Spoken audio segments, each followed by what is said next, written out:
Hello and welcome you all to let's crack it the विषय गुप्ता। तो guys video को पूरा देखिए, एंड तक वीडियो को देखिएगा। इसमें सब चीज़ें बताई गई हैं, बहुत अच्छे से आपको समझाया गया है, तो आप इसको पूरा अंत तक जरूर देखिएगा। जो भी आपको डाउट आता है, कोई इसमें अगर सजेशन है, फीडबैक है, तो उसको कमेंट सेक्शन में कमेंट करके जरूर बताइएगा। चैनल को सब्सक्राइब जरूर कर दीजिएगा अगर आपने चैनल को सब्सक्राइब नहीं किया है यूट्यूब पे। और टेलीग्राम का लिंक आपको वीडियो के डिस्क्रिप्शन में मिल जाएगा, तो टेलीग्राम को जरूर ज्वाइन करिए। फ्री टेलीग्राम चैनल है, उसको ज्वाइन करना बहुत ज़रूरी है। सारे अपडेट्स वहीं पे आते हैं, सब चीज़ें वहीं पे मिलती हैं, तो उसको ज्वाइन करना बहुत बहुत ज़्यादा ज़रूरी है। कोई भी डाउट है, कोई भी फीडबैक है, तो उसको कमेंट सेक्शन में कमेंट करके जरूर बताइएगा। लेट्स क्रैक इट का ये चैनल जो यूट्यूब पे है, उसको जरूर से जरूर सब्सक्राइब कर लीजिए। यहाँ से सब्सक्राइब का बटन दबा दीजिएगा और यहाँ से सब्सक्रिप्शन के बाद ऑल का बटन भी दबा दीजिएगा, जिससे कि सभी नोटिफिकेशंस आपको रेगुलर बेसिस पे मिलते रहें। ये वाला जो टेलीग्राम चैनल है, इसको जरूर से जरूर ज्वाइन कर लीजिए। ये टेलीग्राम चैनल आपको सर्च करने में मिल जाएगा। जैसे ही आप ये लिखेंगे लेट्स क्रैक इट द विषय गुप्ता बिना किसी स्पेस के, तो ये चैनल आ जाएगा और इस चैनल को आप ज्वाइन कर सकते हैं। Welcome you all. तो गाइस, स्वागत है आपका लेट्स क्रैक इट विद विषय गुप्ता के यूट्यूब चैनल पर। और हम पढ़ रहे हैं एंशिएंट हिस्ट्री। एंशिएंट हिस्ट्री में बुद्धिज़्म का बहुत इंपॉर्टेंट टॉपिक पढ़ रहे हैं। बुद्धिज़्म और जैनिज़्म दो ऐसे टॉपिक हैं जो एग्जाम्स में एग्जाम पॉइंट ऑफ व्यू से देखें तो बहुत बहुत ज़्यादा इंपॉर्टेंट है। ये कुछ ऐसे सवाल इससे पूछे जाते हैं जो आपको फ्री के नंबर देके जाते हैं। कहने का मतलब ये है कि अगर आप लोगों ने बुद्धिज़्म और जैनिज़्म यहाँ से पढ़ लिया, जो यहाँ पे आपको पढ़ाया जा रहा है, अगर आपने ये सभी वीडियोस देख ली बुद्धिज़्म की, तो बुद्धिज़्म के बाद जैनिज़्म स्टार्ट करेंगे। तो अगर आपने यहाँ से पढ़ लिया तो कोई भी सवाल ऐसा नहीं होगा, चाहे वो बुद्धिज़्म से आए चाहे वो जैनिज़्म से आए, जो आपका सवाल छूट जाएगा। सब के सभी सवाल आप करके आ पाएंगे और आपके बुद्धिज़्म और जैनिज़्म से रिलेटेड जितने भी सवाल आएंगे सब के सब बन जाएंगे। इसमें आपके पूरे मार्क्स आएंगे। गाइस, स्टार्ट करने से पहले बताना चाहूँगा कि एफआरओ मेंस के लिए टेस्ट सीरीज चल रही है, तो आप इसको ज्वाइन कर सकते हैं। पटवारी लेखपाल एग्जाम यानी ग्रुप सी का एग्जाम जितने भी होने जा रहे हैं उत्तराखंड के अंदर, उन सब की टेस्ट सीरीज चल रही हैं। बहुत इंपॉर्टेंट टेस्ट सीरीज, आप उसको ज्वाइन कर सकते हैं। आर सचिवालय का कंप्लीट प्रिपरेशन बैच ज्वाइन कर सकते हैं। Daily current affairs PDF join कर लीजिए और डेली एमसीक्यू प्रैक्टिस जरूर से जरूर ज्वाइन कीजिए, जिससे कि आपकी प्रैक्टिस बहुत अच्छे से होती रहे। इन सभी कोर्सेज को एनरोल करने के लिए 7665804421 पर कॉल कीजिएगा। चलिए स्टार्ट करते हैं। काफ़ी सारी चीज़ अब हम पढ़ चुके हैं और आज हम कुछ आखिरी फेज़ में आ गए हैं। अब हमें पढ़ना है। कल हमने ये देखा था, पिछली वीडियो में ये पढ़ा था हमने कि बुद्धिज़्म का उदय क्यों हुआ, अशोका ने क्या काम किया। बहुत सारी चीज़ हमने देखी हैं। मुद्रा क्या होती है बुद्धिज़्म के अंदर, बुद्धिज़्म की जो 4 काउंसिल हुई, बुद्धिस्ट काउंसिल, उसके बारे में पढ़ा। बुद्धिज़्म की अलग अलग किताबें आती हैं, उनके बारे में पढ़ा। काफ़ी सारी चीज़ें पढ़ी हैं। आज हम देखेंगे कि बुद्धिज़्म का जो पतन हुआ, वो पतन क्यों हुआ, पतन के क्या कारण थे बौद्ध धर्म के, वो जानना बहुत ज़रूरी है। तो 12वीं शताब्दी के बाद से अगर हम देखें तो from the early 12th century Buddhism began to disappear from the land of its birth. यानी कि जिस धरती पे बुद्धिज़्म का जन्म हुआ, हिंदुस्तान भारत की धरती पे, तो भारतवर्ष की धरती पे जब बुद्धिज़्म का जहाँ पे जन्म हुआ, वहीं से ये ख़त्म होना शुरू हो गया। तो कई सारे रीजंस थे। देखें तो सबसे पहला है करप्शन इन बुद्धिस्ट संघ। जो बुद्धिस्ट के संघ बने थे, बौद्ध संघ जो बने थे, उनके अंदर भ्रष्टाचार होने लगा। In the course of time the Buddhist संघ बिकेम करप्ट। तो यानी कुछ समय बाद जो बुद्धिस्ट संघ थे वो करप्ट होने लगे। Receiving valuable gifts. अब देखिए, जो बुद्धिज़्म धर्म था और लोगों ने जो बुद्धिज़्म धर्म अपनाया था, वो इसलिए अपनाया था क्योंकि यहाँ पर जो ब्राह्मणिकल, अगर हम देखें तो सनातन धर्म के अंदर जो ब्राह्मण हुआ करते थे वो लोगों से गिफ्ट लिया करते थे। तो जो गरीब लोग हुआ करते थे वो उस चीज़ को नहीं कर पाते थे, उस चीज़ को अफोर्ड नहीं कर सकते थे। तो यहाँ पे अब ये समझिए कि जो चीज़ें से परे हट के लोग बुद्धिज़्म धर्म अपनाना शुरू किया था, जिसके वजह से अब वही चीज़ अब क्या हो रही है, वही चीज़ अब बुद्धिज़्म धर्म में आने लगी है। यानी कि जो गिफ्ट देने की प्रथा सनातन धर्म के अंदर हुआ करती थी उस टाइम पे, ब्राह्मणिकल जो उस टाइम पे धर्म हुआ करता था, उस धर्म में हुआ करती थी, अब वो चीज़ परे हट कर किस में आने लगी है, बुद्धिस्ट धर्मों में भी आने लगी है। तो receiving valuable gifts Drew them towards luxury and enjoyment. तो लोगों ने, यानी कि जो बुद्धिस्ट मंक्स थे, भिक्षु थे, भिक्षुणियाँ थी, मॉन्क्स थे और नन्स थी, उन्होंने वैल्यूएबल गिफ्ट रिसीव करना शुरू कर दिया। The principles prescribed by Buddha were conveniently forgotten. यानी कि जो सिद्धांत, जो प्रिंसिपल्स बुद्ध ने बताए थे, वो धीरे धीरे भुला दिए गए। And thus started the degradation of the Buddhist monks and their preachings. और इस प्रकार से धीरे धीरे जो बुद्धिस्ट मॉन्क्स थे, उनकी जो टीचिंग्स थी, उनकी जो प्रीचिंग्स थी, वो धीरे धीरे क्या होने लगी, सब खत्म होने लगी। फिर आता है नेक्स्ट, डिवीजन अमंग बुद्धिस्ट। अगर हम देखें तो बुद्धिस्ट लोगों में, यानी कि बौद्ध धर्म के जो अनुयायी थे, उनके बीच में क्या होने लगा, उनके बीच में खाई आने लगी, डिवीजन होने लगा, तो विभाजन होने लगा। तो Buddhism faced divisions from time to time. तो बुद्धिज़्म के अंदर अलग अलग समय पे अलग अलग डिवीजन हुए। कभी हीनायान महायान में कन्वर्ट हुआ, डिवीजन हुआ, फिर थेरावाड में डिवीजन हुआ। तो ऐसे करके कई सारे डिविजन्स हमने देखने को मिलते हैं। डिवीजन कैसे कैसे हैं, जैसे कि हीनायान हुआ, महायान है, वज्रयान है, तंत्रयान है और सहजयान है। ऐसे करके जो बुद्धिज़्म की अपनी ओरिजिनलिटी थी, बुद्धिज़्म का अपना जो मूल अस्तित्व था, वो कहीं ना कहीं ख़त्म होने लगा।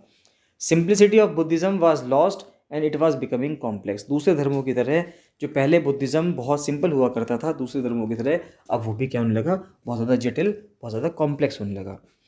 फिर बात आती है संस्कृत लैंग्वेज के यूज़ की।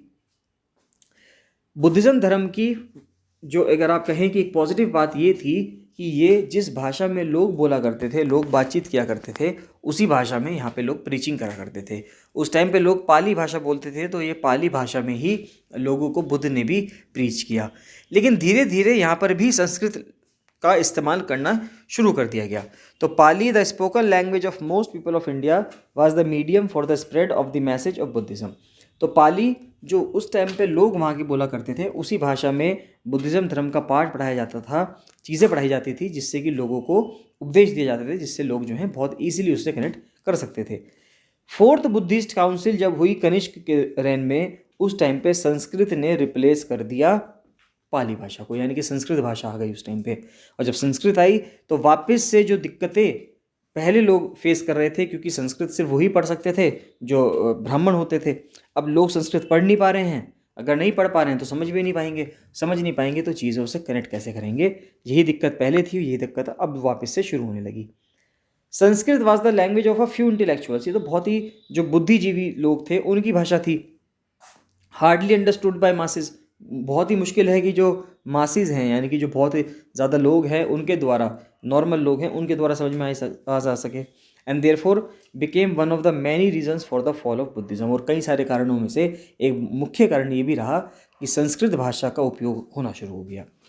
फिर बात करते हैं बुद्ध वर्शिप की। अब देखिए, बुद्ध ने ये कभी नहीं कहा कि आप मेरी पूजा करो, वे मूर्ति पूजन के खिलाफ थे, या उन्होंने कभी मूर्ति पूजन को बढ़ावा नहीं दिया। लेकिन आज के टाइम पे अगर आप देखेंगे, सबसे ज़्यादा आपको बुद्ध की ही मूर्तियाँ आपको मार्केट में देखने के लिए मिलेंगी। तो image worship was started in Buddhism by the Mahayana Buddhist. तो जो महायान थे, उन्होंने, जो महायान बुद्धिस्ट थे, उन्होंने आइडल वर्शिप करनी स्टार्ट कर दी। They started worshipping the image of the Buddha, और उन्होंने बुद्ध की जो प्रतिमा थी उसकी पूजा प्रारंभ करनी स्टार्ट कर दी, जो कि नहीं करनी चाहिए अगर देखा जाए बौद्ध की, यानी कि बुद्ध की जो ओरिजिनल टीचिंग्स थी उनके हिसाब से। This mode of worship was a violation of the Buddhist principles of opposing complex rites and rituals of Brahmanical worship.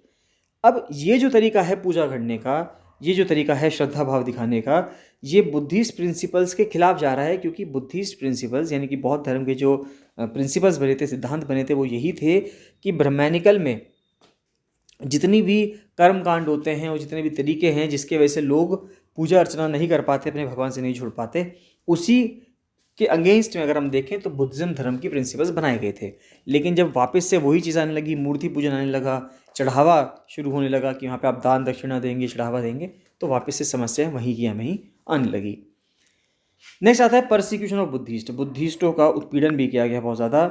In course of time there was the rise of the Brahmanical faith again. तो धीरे धीरे जो ब्रह्मैनिकल faith था, यानी कि जो सनातन धर्म का जो ब्रह्मैनिकल फेथ था, वापस से उसका उदय हुआ। कुछ ब्राह्मण रूलर्स थे, जैसे कि पुष्यमित्र शुंगा, हुना किंग थे, मेहर राकुला थे जो शिव के वर्शिपर थे, फिर शैवाइट शशांक थे गरुड़ के। तो Gauda persecuted the Buddhist on a large scale. इन सब लोगों ने, जो बुद्धिस्ट लोग थे, उनका बहुत ज़्यादा उत्पीड़न किया। Liberal donations to the monasteries gradually declined. धीरे धीरे जो मोनेस्ट्रीज हुआ करती थी, यानी जो संघ हुआ करते थे जहाँ पर चढ़ावा आता था, डोनेशंस आया करती थी, लोगों ने, राजाओं ने, उनके जो पैट्रोनेज थे, उन्होंने धीरे धीरे जो अपनी डोनेशंस थी वो देनी बंद कर दी। Some rich monasteries were specifically targeted by the Turkish and other invaders. Simple सी बात है, जिस तरह से हिंदू धर्म के जो मंदिर थे उनको निशाना बनाया गया, जो कि रिच मंदिर हुआ करते थे उनको निशाना बनाया गया कुछ लुटेरों के द्वारा। उसी प्रकार से जो कुछ महत्वपूर्ण, अगर हम देखें, जो मोनेस्ट्रीज हुआ करती थी, रईस या रिच जो मोनेस्ट्रीज हुआ करती थी, उनको भी टारगेट बनाया गया टर्की के लोगों के द्वारा, टर्किश लोगों के द्वारा, या जो इन्वेडर्स थे यानी घुसपैठिए थे उनके द्वारा। मुस्लिम इन्वेजन होता है। इस्लाम का जब एडवेंट हुआ, उसके बाद जब मुस्लिम्स का इन्वेजन हुआ, तो उसके बाद से भी कई लोग मुस्लिम धर्म में, इस्लाम धर्म में कन्वर्ट होना शुरू हो गए। तो इसके वजह से भी बुद्धिज़्म धर्म का जो है डिक्लाइन हुआ। The Muslim invasion of India almost wiped out Buddhism, तो करीब करीब इसने बुद्धिज्म को ख़त्म ही कर दिया। Their invasion of India became regular, धीरे धीरे उनका जो इन्वेजन था भारत में, जो घुसपैठ थी वो रेगुलर होने लगी। And repeated such invasions force the Buddhist monks to seek asylum and shelter in Nepal and Tibet. और धीरे धीरे जो बुद्धिस्ट लोग थे वो नेपाल और तिब्बत की ओर चले गए, क्योंकि उनका बहुत ज़्यादा यहाँ पे उत्पीड़न हो रहा था। लास्ट में अगर हम देखें तो Buddhism died away in India the land of its birth. तो धीरे धीरे बुद्धिज्म लगभग उसी धरती पे ख़त्म हो गया जिस धरती पे वो प्रारंभ हुआ था। लेकिन आज भी बुद्धिज्म धर्म दोबारा से रिवाइव हो रहा है। काफ़ी कम लोग हैं, लेकिन बहुत लोग हैं जो अभी भी बुद्धिज्म धर्म को फॉलो कर रहे हैं। बहुत इंपॉर्टेंट अगर हम देखें तो कई महत्वपूर्ण बौद्ध लेखक हैं, उनको देखते हैं। सबसे पहले आती है बात अश्वघोष की। तो इन्होंने बुद्ध चरित्र लिखी। ये बहुत इंपॉर्टेंट है कि किस राइटर ने कौन सी किताब लिखी है। इसको आप एक तरह से मेमोराइज कर लीजिए, याद कर लीजिए कि कौन से राइटर ने कौन सी किताबें लिखी हैं। कई बार आप इसको पढ़ लेंगे, वीडियो को देख लेंगे, तो सब चीज़ आपकी कवर हो जाएंगी। तो जो अश्वघोष है ये ऑथर हैं बुद्ध चरित्र के, यानी कि बुद्ध के क्या एक्ट्स थे उनके, संस्कृत में उन्होंने किताब लिखी है। कनिष्क के कंटेम्प्रेरी थे, यानी कि समकालीन थे। ये अपने आप में एक स्कॉलर हैं, पोएट थे, ड्रामेटिस्ट, म्यूजिशियन और डिबेटर थे। फिर नागार्जुना, ये मध्यमका जो स्कूल है महायान बुद्धिज़्म के, उसके फाउंडर थे। बहुत ही इम्पॉर्टेंट अगर हम देखें पर्सनैलिटी थी, एक बहुत ही बड़े दार्शनिक थे जिन्होंने महायान बुद्धिज़्म की जो मध्यमका स्कूल थी उसको फाउंड किया था। नेक्स्ट आता है असांगा और वाशुबंधु ब्रदर्स। तो जो वाशुबंधु ग्रेटेस्ट वर्क है अभिधर्मोक्षा, तो ये is known as an encyclopedia of Buddhism. इसको बुद्धिज़्म की एनसाइक्लोपीडिया भी कहा जाता है। Asanga was an important teacher of Yogacharya. तो असांगा जो थे टीचर थे योगाचार्य के, या Vijnanavada school founded by his guru Maitreyan था। तो both the brothers spread Buddhism in Punjab in the 4th century. तो पंजाब के अंदर दोनों भाइयों ने मिलकर जो बुद्धिज़्म धर्म था उसका प्रचार प्रसार किया।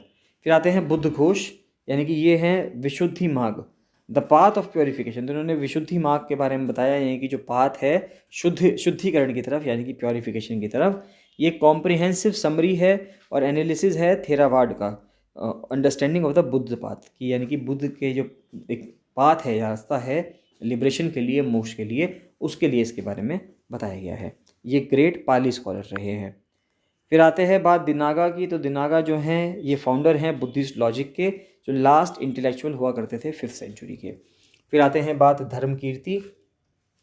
तो जो धर्मकीर्ति है he lived in the 7th century AD। तो धर्मकीर्ति 7वीं शताब्दी में रहा करते थे and was a great Buddhist logician. और ये बहुत ही बुद्धिस्ट लॉजिशियन थे, ग्रेट एक फिलोसफिकल थिंकर थे और डायलेक्टिशियन थे, यानी कि द्वंद्वात्मक बातों को किया करते थे। फिर नेक्स्ट आता है 8 जो ग्रेट बोधिसत्वा हैं, ये इनके बारे में पता होना बहुत ज़रूरी है। बोधिसत्वास के बारे में इनके ऊपर सवाल पूछा जाता है। तो सबसे पहले आता है मंजूश्री। तो मंजूश्री क्या है? मंजूश्री एम्बडीज विजडम, यानी कि ये ज्ञान का प्रतीक हैं। इनका डिपिक्शन है in is right hand. Manjushri ने एक फ्लेमिंग सोर्ड ले रखी है, एक तलवार है, which symbolises the wisdom that cuts through ignorance, यानी कि जो अज्ञानता है उससे काट कर बाहर निकल कर आप ज्ञान की तरफ जा रहे हैं। In his left hand he holds the प्रजनान Pramita सूत्र, एक स्क्रिप्चर है that signifies his mastery of प्रजा, यानी कि उनके उल्टे हाथ में किताब है। फिर he appears sitting on a lion या lion skin, शेर पे बैठे हैं या शेर की खाल पे बैठे हैं, जो ये सिम्बलाइज कर रहा है कि उनका वाइल्ड माइंड है which can be tamed through wisdom, यानी कि which can be tamed, यानी कि एक अगर आपका एक जंगली दिमाग है, अगर हम ये कहें तो जंगली दिमाग को हम टेम कैसे कर सकते हैं, उसको किस तरह से ढंग से सही से कर सकते हैं। अगर हम विजडम ज्ञान की तरफ जाएंगे तो हम अपने दिमाग को भी सही कर सकते हैं। फिर नेक्स्ट आता है अविलोकितेश्वरा, जिसको पद्मपानी या लोकेश्वरा भी कहते हैं। तो Bodhisattvas that represent infinite compassion, यानी कि बहुत ज़्यादा इनफाइनाइटली अगर हम देखें तो उनके अंदर दयालुता है, कंपैशन है, करुणा है। He is regarded as the manifestation of Amitabha the Buddha of infinite light. तो यानी कि मैनिफेस्टेशन है अमिताभ के, और अमिताभ क्या है यहाँ पे? बुद्ध हैं ये इनफाइनाइट लाइट के, यानी कि अनंत प्रकाश के बुद्ध हैं। फिर आता है usually depicted as holding a lotus and is white in colour. तो सफ़ेद कलर में दिखते हैं और वाइट कलर का उन्होंने एक लोटस उन्होंने ले रखा है। नेक्स्ट आता है वज्रपानी। अगर हम वज्रपानी को देखें तो the Bodhisattva of power and great energy. तो ये बोधिसत्वा हैं किसके? ताकत के और बहुत महान, बहुत ज़्यादा ऊर्जा के। He is usually depicted as standing in a warrior pose, ये एक वॉरियर के पोज में खड़े हैं, यानी कि जो योद्धा होता है उसके एक पोज में खड़े हैं। एंड सराउंडेड बाय फायर, चारों तरफ आग से घिरे हुए हैं। विच represents the power of transformation, जो किसकी ताकत को रिप्रेजेंट करता है? ट्रांसफॉर्मेशन की, बदलाव की पावर को, जहाँ पे आप ट्रांसफॉर्म हो रहे हो उसकी पावर को रिप्रेजेंट कर रहा है। तो Vajrapani is red in flame with a fierce pose and fiercer face. Vajrapani is blue in colour. देखिए ये इंपॉर्टेंट चीज़ है कि वज्रपानी नीले कलर का है। And can be seen holding a lightning bolt, और इन्होंने एक वज्र अपने हाथ में धारण किया हुआ है। फिर आता है क्षितिगर्भ। तो क्षितिगर्भ जो है is known as the saving the souls of all beings, यानी कि जो सभी लोगों की आत्माओं को बचाने का जो काम करता है वो ये हैं। Between Buddha's death and the age of Maitreya. Maitreya कौन है? यहाँ पे फ्यूचर बुद्धा भी है। यूपीएससी ने भी सवाल पूछा था एक बार ये कि future who is the future Buddha, तो मैत्रेय जो है वो फ्यूचर बुद्धा हैं। Including the souls of children who died young and those in hell. फिर Kshitigarbha wear simple monks clothes, ये बहुत ही सिंपल जो भिक्षु के कपड़े होते हैं, जो भिक्षु धारण करते हैं वही इन्होंने पहने हुए हैं।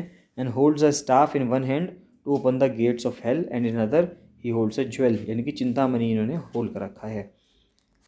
फिर नेक्स्ट आता है आकाश गर्भ की। अगर हम बात करें तो Akashagarbha is known for wisdom and the ability to purify transgressions. He is the twin brother of Kshitigarbha. तो ये ट्विन ब्रदर माने जाते हैं, उनके जुड़वा भाई माने जाते हैं क्षितिगर्भ के आकाश गर्भ। He appears in a serine meditation pose, की एक बहुत ही सुंदर एक ध्यान का एक पोज है, मेडिटेशन का एक पोज है, वो उसमें बैठे होते हैं क्रॉस लेग करके कमल के फूल पर, या standing peacefully on a fish in the middle of the ocean. फिर नेक्स्ट आता है सामंत भद्र की। अगर हम बात करें तो ये अपने 10 वाउज, यानी कि 10 इन्होंने जो प्रतिज्ञा कर रखी हैं उसके लिए ये प्रसिद्ध हैं। He is a part of the Shakya मुनि ट्रिनिटी। तो जो शाक्य मुनि का जो ट्रिनिटी है, यानी कि उनकी जो, अगर हम कहें तो कि 3 लोगों का जो समूह होता है उसको ट्रिनिटी बोलते हैं। तो शाक्य मुनि की जो ट्रिनिटी है उनके ये पार्ट हैं, जैसे कि उसमें एक शाक्य मुनि हैं, बुद्ध हैं और बोधिसत्व मंजूश्री हैं। He is seen riding an elephant, ये दिखाया जाता है कि वो एक हाथी को चला रहे हैं जिसकी 6 टस्क हैं, 6 दांत हैं।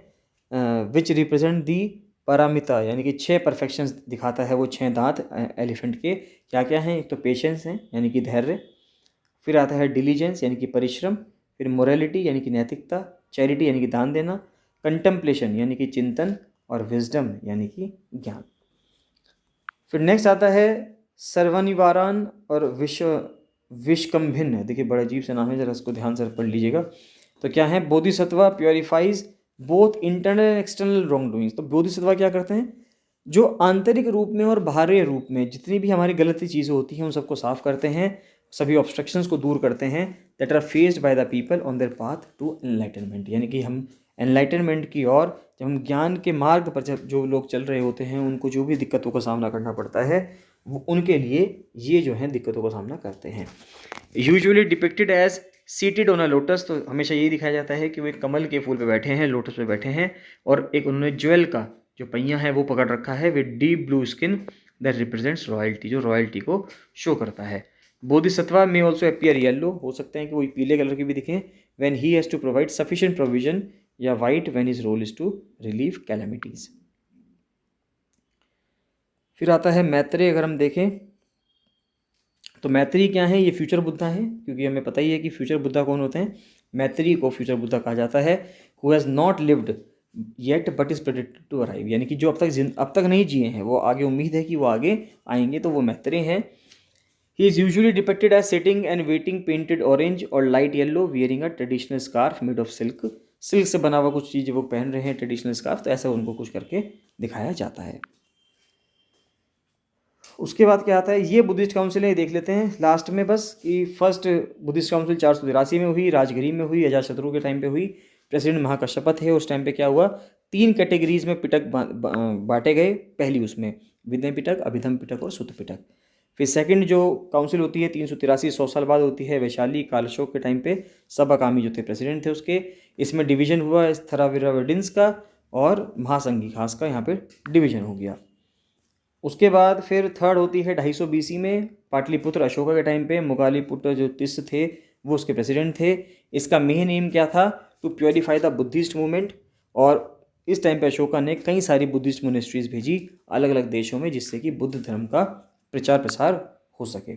और चौथा आता है 1ली सेंचुरी AD में, चौथा किया गया कश्मीर में कनिष्क के टाइम पे किया गया। वाशुमित्र जो थे उन्होंने इसको प्रिसाइड किया और बुद्धिज़्म यहाँ पे महायान और हीनायान के जो दो सेक्ट्स थे, संप्रदाय थे, उनमें विभाजित हो गया। इसी के साथ बुद्धिज़्म खत्म होता है। बुद्धिज़्म की ये लास्ट वीडियो थी, बुद्धिज़्म खत्म हो जाता है। अब नेक्स्ट वीडियो आएगी जैनिज़्म के ऊपर। आपको ये वीडियोस कैसी लग रही हैं गाइस? अगर आपको पसंद आ रही हैं तो इनको लाइक एंड शेयर जरूर कीजिएगा। फीडबैक भी जरूर दीजिएगा कि ये वीडियोस कैसी लग रही हैं, इसमें कुछ इंप्रूवमेंट कर सकते हैं क्या, आपको कौन से टॉपिक के ऊपर वीडियो बनवानी है उसके बारे में भी बताइएगा। चलिए बाकी मिलते हैं नेक्स्ट वीडियो में। So thank you and bye bye.